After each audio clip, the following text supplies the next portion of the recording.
গুমের মামলার প্রথম যে গুমের মামলা সেটির বিচার কার্য শুরু হয়েছে এবং আজকে অভিযোগ গঠনের জন্য দিন নির্ধারিত ছিল।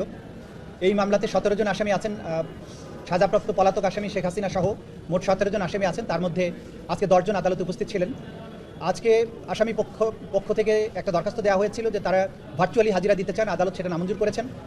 আমরা যেটা লক্ষ্য করেছি আজকের এই শুনানিতে, আমরা প্রসিকিউশনের পক্ষ থেকে তাদের বিরুদ্ধে যে ফর্মাল অভিযোগ আমরা যেটা করেছি, এই আসামিদের অপরাধের সাথে সম্পৃক্ততা, বাংলাদেশে গুমের যে প্রেক্ষাপট, কিভাবে গুমকে রাজনৈতিক নিপীড়নের একটা হাতিয়ারে পরিণত করা হয়েছিল, গোটা বাংলাদেশে গুমের কালচারের মাধ্যমে কিভাবে মানুষের কণ্ঠরোধ করা হয়েছিল, কিভাবে বছরের পর বছর মানুষকে তুলে নিয়ে গিয়ে গোপন কারাগারে বন্দি রেখে তাদেরকে নির্যাতন করা হয়েছে, অসংখ্য মানুষকে হত্যা করা হয়েছে, বছরের পর বছর আটকে রেখে তাদের নির্যাতন করা হয়েছে, স্বীকারোক্তি আদায় করা হয়েছে, মিথ্যা মামলায় চালান দেওয়া হয়েছে, কিভাবে গুমকে প্রাতিষ্ঠানিকভাবে বাংলাদেশের জনগণের উপরে একটা হাতিয়ার হিসেবে ব্যবহার করে রাজনৈতিকভাবে ক্ষমতা দীর্ঘায়িত করার চেষ্টা করা হয়েছে, সেই বিষয়গুলো আমরা আদালতে উপস্থাপন করেছি। একই সাথে রোম স্ট্যাটিউটে বর্ণিত যে অপরাধের যে সমস্ত এলিমেন্টস অফ ক্রাইমস, সেগুলো আমরা তুলে ধরেছি।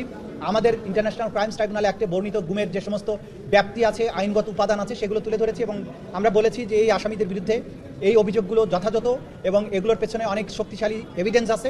4টি কাউন্টে তাদের বিরুদ্ধে অভিযোগ আমরা আনয়ন করেছি, তাদের বিরুদ্ধে অভিযোগ গঠনের জন্য আমরা প্রার্থনা করেছি। আসামি পক্ষ থেকে আজকে অনেকগুলো ডিসচার্জ আবেদন করা হয়েছিল, সেগুলোর শুনানি তারা করেননি। তারা সময় চেয়েছেন তাদের প্রস্তুতির কথা বলে।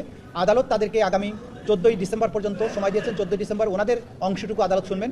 কিন্তু এর মধ্যে র্যাবের যে সমস্ত অফিসার এখানে আসামি হিসেবে আজকে হাজির আছেন, তাদের পক্ষ থেকে একটা আবেদন করা হয়েছিল যে তাদেরকে যেন ভার্চুয়ালি শুনানিতে অংশগ্রহণের সুযোগ দেওয়া হয়। আদালত সেটা নামঞ্জুর করেছেন। এই পিটিশনের শুনানির সময় আমরা লক্ষ্য করেছি যে আসামি পক্ষের আইনজীবীরা সেনাবাহিনীর সাথে এই বিচারকে মুখোমুখি করার একটা প্রচেষ্টা আমরা লক্ষ্য করেছি। আমরা আদালত এটা স্পষ্ট করে বলেছেন যে এই বিচার সেনাবাহিনীর বিরুদ্ধে নয়। প্রসিকিউশনের পক্ষ থেকেও এটা সুস্পষ্টভাবে বলা হয়েছে যে দেশপ্রেমিক সেনাবাহিনীর বিরুদ্ধে বিচার নয়, কারণ এই আসামিরা অপরাধগুলো করেছেন যখন পুলিশে পোস্টেড ছিলেন। পুলিশের একটি শাখা হচ্ছে র্যাপিড অ্যাকশন ব্যাটালিয়ন বা র্যাব। সেখানে গিয়ে সামরিক শৃঙ্খলার বাইরে থাকা অবস্থায় তারা এই ধরনের মারাত্মক অপরাধ করেছেন, যেগুলোকে ক্রাইম অফ দ্য ক্রাইমস বলা হয়, মানবতা বিরোধী অপরাধ বলা হয়। সেই অপরাধগুলো সংগঠন করেছেন।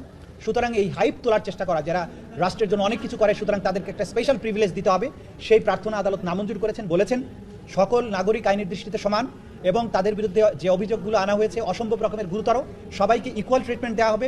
তারা বিচারের সাজাপ্রাপ্ত না হওয়া পর্যন্ত ইনোসেন্ট বিবেচিত হবে, কিন্তু আসামি হিসাবে অন্যরা যে ধরনের প্রিভিলেজ ভোগ করে তার বাইরে নতুন কিছু তারা পাবেন না।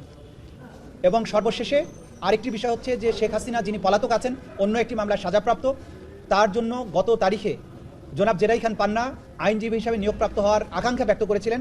আদালত তার সেই আকাঙ্ক্ষার প্রতি শ্রদ্ধা দেখিয়ে তাকে শেখ হাসিনার পক্ষে তাকে ডিফেন্ড করার জন্য রাষ্ট্র নিয়োজিত আইনজীবী অর্থাৎ স্টেট ডিফেন্স লয়ার এনগেজ করেছিলেন। কিন্তু দুঃখজনকভাবে জনাব